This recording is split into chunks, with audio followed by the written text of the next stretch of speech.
Alrighty, we got a Temu's finest clone. Got it all disassembled here. Had a little bit of a look over it. So far we had these wires back here pinched. Thankfully not enough to cut. So there's a couple differences between this and the genuine Milwaukee. I would not call it a clone, given that there's a bunch of differences.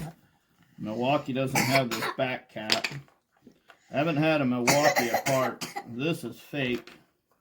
And I'm with my kids, so a lot of noise. This little shifter guy with a spring. I don't know if that's consistent with the Milwaukee. There's a spring of sorts, maybe not exactly that. Alright. So on the real Milwaukee, a potted PCB board in here. This one here is down here. There's a little bit of a hump here. The real Milwaukee has the light here. This one has it up here with a little bit of exposed wiring. So that's not ideal. As far as the motor,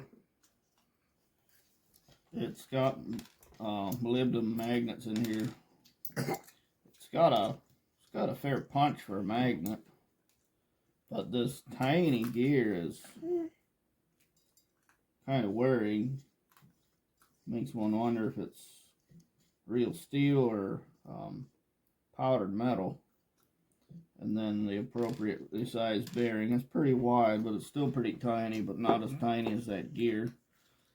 On the back we have a CECN quality bearing, 626 RS. So maybe bigger than a 608, maybe smaller, I'm not sure. Shangwei switch, 0.2 amps, 42 volts DC. No dust bellows, no dust protection. The PCB board is semi-potted. There's a couple external asphyxiations on here. Here, you can't be in the camera, bud. And then another Chinese,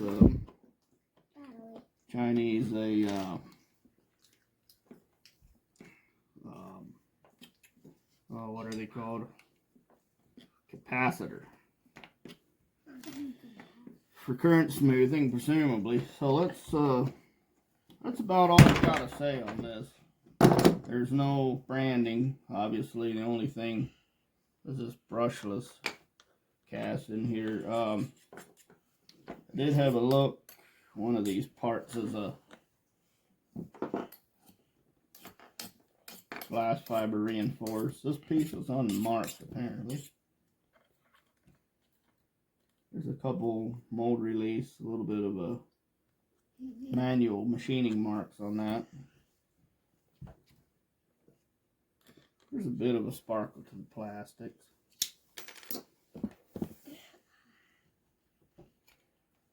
There's that nice crispy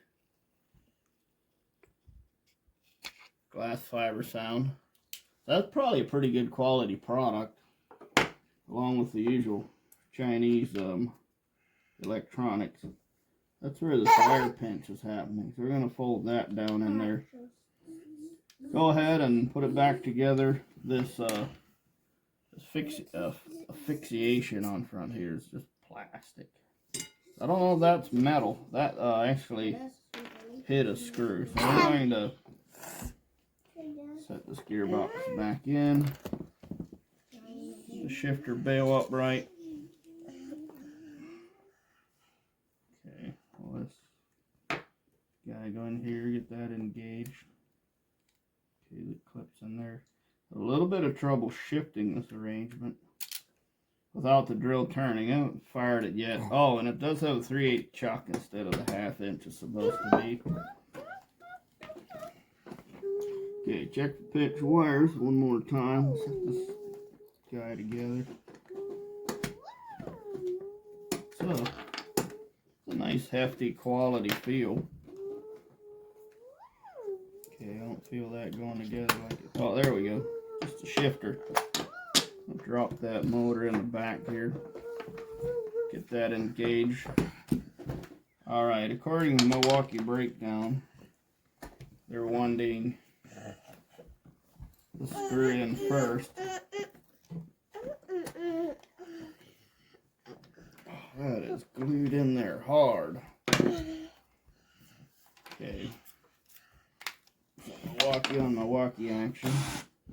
There, nice and solid. Got two up top here. One of these hidden.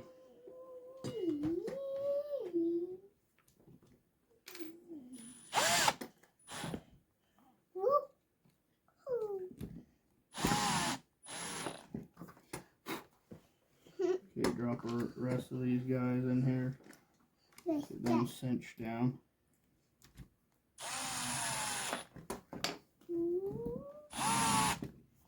Can't wait to put some mouths on her.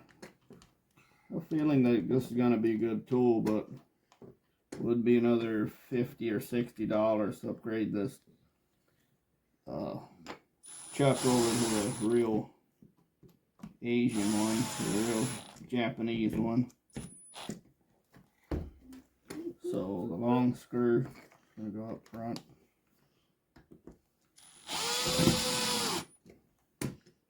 Looks like everything's in there correctly.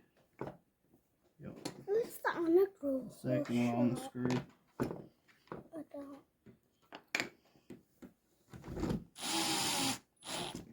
There's a few stains on this. This is the lanyard holder. Doesn't really look big enough. And then these holders are missing the brass threaded inserts. Unfortunately, that won't accept. Okay, then this collar goes on here. These screws are usually pretty long and stout on the real thing. Not on this one. Might not matter as much, seeing as it's got a asphyxiation. Two screws up top, and then the housing has a clamp on that. This might be a stout enough arrangement, along with high quality moldings. Okay, and then the back cap goes on here. Brush was reading up right. Ethan, stop the pod mover. Bam. It's like a Chevy. Just hit it and it's fixed. Okay, the last 4 screws here going in.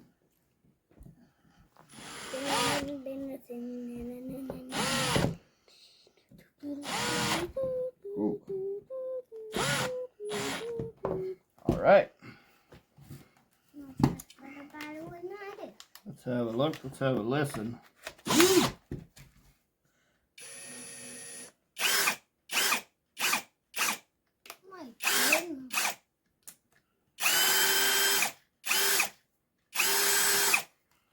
Tiny, tiny chuck. Nobody knows the speed on this.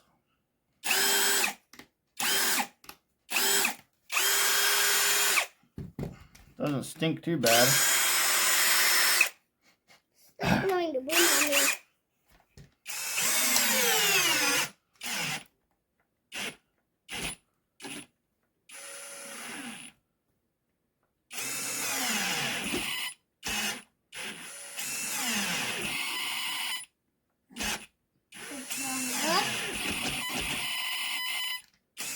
Definitely has some overload protection.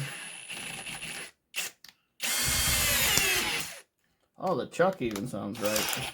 Nice crunch and a pop. Crunch, pop. And then there's a Phillips screw in there, probably left-hand thread.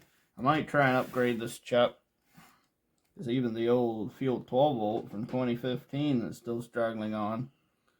That's a 1/2 inch chuck. Well, that's it, folks. That's our look into this for a measly 26 pesos. She should be worth the money. We'll put her to work. Thanks for watching.